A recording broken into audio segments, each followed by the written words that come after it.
Hey, what's going on? This is Soldier Knows Best here. This is a review of AT&T's Uverse product, which you can get home telephone, internet, and TV all over their high-speed fiber optics network. So it's kind of like the competitive offer to Verizon Fios. You may be a little bit more familiar with that. But it does come with fiber optics, and fiber optics is a very thin glass cable that's buried on the ground, and it transmits the information via light. So it has a lot of bandwidth and should be a pretty good service. And so for me, I just have the TV and the internet portion of the service. I'm going to give you a quick tour over the setup of the actual TV and how it actually runs on your AT&T Uverse here.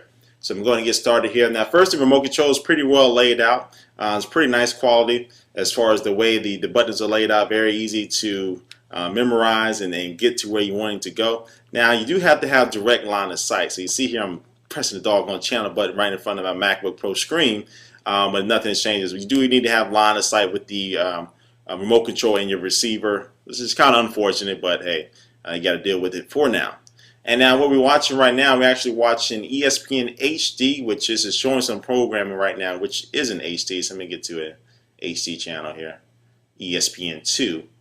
All right, so this is HD, so the HD quality is pretty good. You know, I definitely like the HD quality. Now, from time to time, there is some pixelation where you can see actually some pixels out of norm there. It doesn't happen all the time, but there has been an issue at some point. And also, some people coming from DirecTV and Dish Network say that their products, as far as the satellite TV HD, was actually a little bit better than AT&T's Uverse. So we'll see how that comes out in the future. But AT&T's Uverse so far, I really like the quality of it. It's not too bad and not too shabby at all. Now they just released an update not too long ago, and they're pretty good at updating every few months. And I actually fixed a lot of the pixelation and some of the issues that people were having. So let me go ahead and show you the TV guide portion of this, or the guide button, and you can scroll up through about 6 different channels at the same time. And actually, if you go through one by one, in the bottom left-hand corner, you actually can see the picture-in-picture effect there. But actually, you can see the channel that you're thinking about changing to before you actually make the decision and go to it. And the channel that you're currently watching, it will still be playing in the background. You kind of see it there a little faded out, but you can still hear the audio as well. And now let me go to the menu button here and show you some things in the menus and settings. You can set up your favorite channels here, and also you can do a search for a program. Like you don't know what time it started, you don't know what channel it's on. You can go ahead and start typing it in. So I'm gonna start typing in UFC, and then it'll already start predicting what you're thinking about typing. And boom, here it is. So say I want to watch the replay of the UFC 100 that came on pay-per-view. I'll go ahead and click OK. And then it'll give me an option to go ahead and press rent for $45 and actually rent it, or I can actually just watch the preview of it and to make sure this is the event that I am wanting to watch. All right, and so there's a preview of it. Now to get back where you want to go to, just keep hitting back, or you can just hit the menu button. And also, it still has access to the government, education, and public access channels. That was actually a big upward in the beginning of Uverse. Because it's not in your main channel guide. You actually got to go to the menu here to get to these channels, but you can get to them. And I know a lot of older people were definitely concerned about that. Recorded programming is as far as the DVR. Now AT&T Uverse has the total home DVR, which is pretty good. You can record the 4 TV shows or 4 movies or 4 things at once, really. And so you can have up to 2 HD shows and 2 standard definition shows running at the same time, recording onto your DVR. And also, every receiver in the house is not actually a DVR. So if you have 4 TVs, you only got 1 main DVR in your house. But all those other receivers can actually kind of mimic the functionality of a DVR. They can still watch all your recorded programs. They can still schedule programming to record on the main DVR.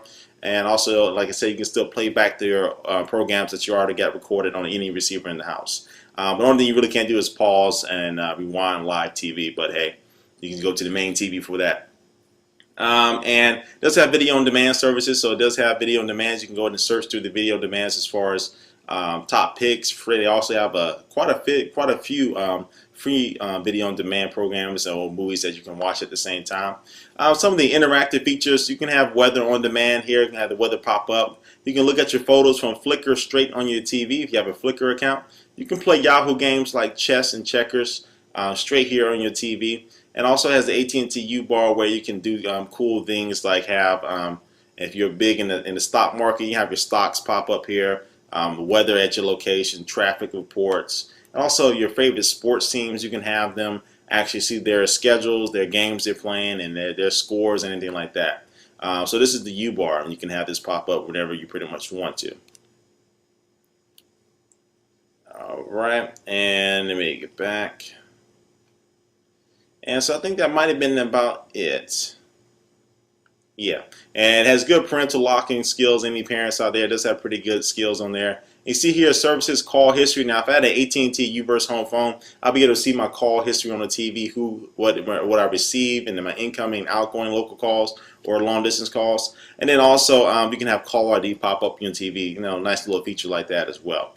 But pretty much that's the Uverse service there. That's pretty much Uverse service in a quick little glance of it. But I really like it. It's pretty good. The channels, everything. I like the way everything works out for it as far as watching programming, watching your recorded programming. It's like I'm going through now. Like I said, it's very easy, very simple. And I'm kind of liking the HD quality, even though it can probably be a little bit better, and it will get better in the future.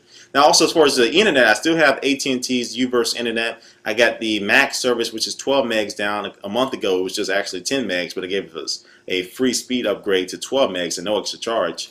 And so that's running me about $55, and that's the normal price before promotions.